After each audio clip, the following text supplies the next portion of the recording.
Hey, welcome back to Gather, Connect, Create. I'm your host, Megan Schultz, and this is the podcast where I hope to leave you with small little nuggets of inspiration for ways that you can gather or connect or create in your own world wherever you find yourself and whoever you find yourself with. I hope you join me each week as we explore ways to do this together. Hey, Happy New Year! Thank you for being here with me for another year of Gather, Connect, Create. I hope you're enjoying these interviews with the so far women, but that doesn't necessarily mean it'll continue that way. Gather, Connect, and Create is open to men. We take all applicants here.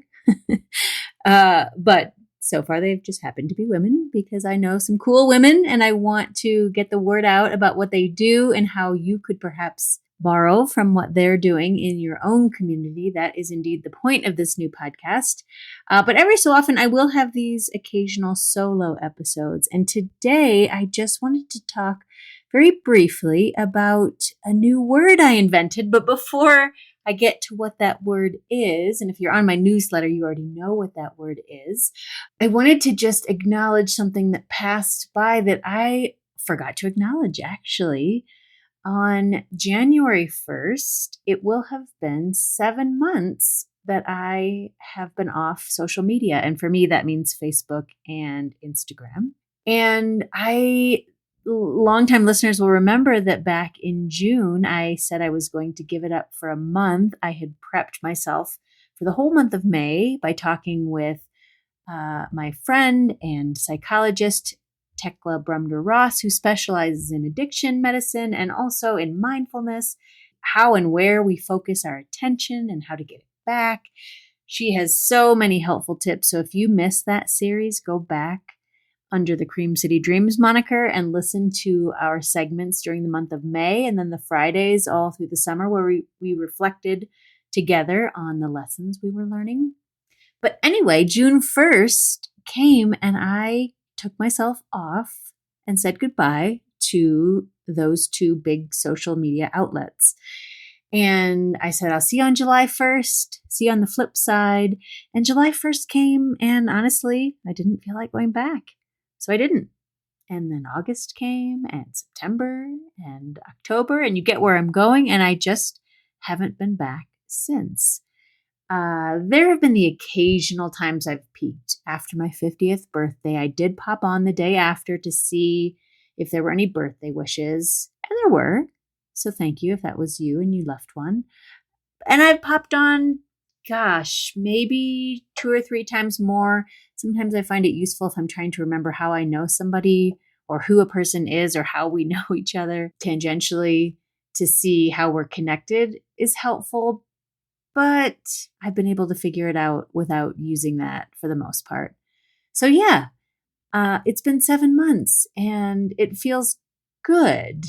I will say, though, that I thought that because I gave up socials, my phone wouldn't be a big part of my life anymore. I thought I would just leave it in the same spot all day and come back to it when I needed to make a call or, use it for something that felt more functional. But that's not the case. I have replaced the social media scroll with the Substack read. Anyone else? Also, at the end of the year, I'm noticing that everybody's offering me 20% discounts to subscribe. How kind. And if I subscribe to every single person or Substack page that asked me for that, we'd be broke.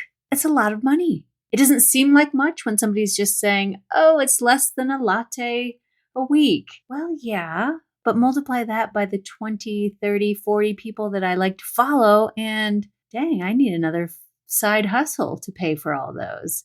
And so it's got me thinking as we start this new year about what that means and access and generosity and giving of ourselves with abundance, trusting that we'll get it back.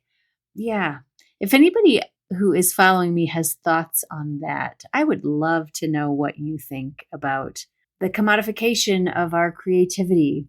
I am undecided at this point, which is why, going back to what I first said, I invented a new word. I call it Whippy-Wos. Whippy-Wos? Whippy-Wos? How did I decide I was going to pronounce it? Whippy-Wos, I think. It's not really a word, it's an acronym, but it stands for what I'd post if I were on socials. Whippy-Wos. And because I have those thoughts every once in a while, no, more than every once in a while, I have those thoughts all the time of, wouldn't that be funny? Or look, I've just noticed something that I'd like to share. But I don't want to get back into the feed where I get lost in the scroll or distracted by the scroll or caught up in clickbait. But I still just want to put it out there, mostly for myself so that I remember when my kids say something funny or when I notice something beautiful or when I hear a quote from somebody that I just think is poignant. So I have started blogging again, and you can find it over on my website, meganschultz.com. There's a little tab for the blog, and every so often, with no consistent cadence, just when I feel moved, I am posting there. And it sort of reminds me, remember in the early days of Facebook when you could log back on and go to where you left off before the powers that be figured out the endless scroll that would keep us there 24/7, when you could actually catch up? That's sort of how my blog is. So feel free to pop over and check it out if you like, or not, because like I said, I am just going to be writing for myself, and I'm not trying to figure out how to monetize it or how to put it behind a paywall. And it actually feels kind of freeing to do this in a space that is purely mine, not controlled by an algorithm or owned by a company that is going to sell me something. My site doesn't have ads. I don't know. I wouldn't even know how to do that if I wanted to get them, and I don't really want them cluttering up my site. So it's just me, and that feels good. So if you'd like to hop over to the site, leave a comment. Let me know you're reading if you are. I would love to engage over there. Sometimes it's a little lonely doing a podcast, putting things out into the world and not knowing how or whether they are received. So it's always fun to hear from people who drop me texts after episodes or who shoot me emails from my newsletter. And if you're not on my newsletter, it's never too late to hop on it. You can do that from the website as well. So check out the blog, hop on the newsletter.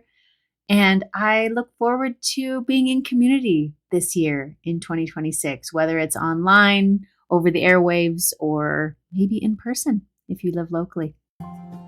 All right, friends, I will be back next week. And for the next couple weeks, I am so excited to introduce you to some friends of mine who are doing really cool things that I am so inspired by and want to share with you so that you might think about trying them as well. As we start a new year, and gosh, if your inbox is anything like mine, there are 30-day challenges and 7-day challenges and 100-day challenges. I am overwhelmed by challenges, so I don't necessarily mean to add another challenge. But these are just a few ideas that might bring more community, more connection, and more ways to gather in 2026. So I hope you will stay tuned to meet my friends and to hear their creative ideas for connecting. Thanks for being here.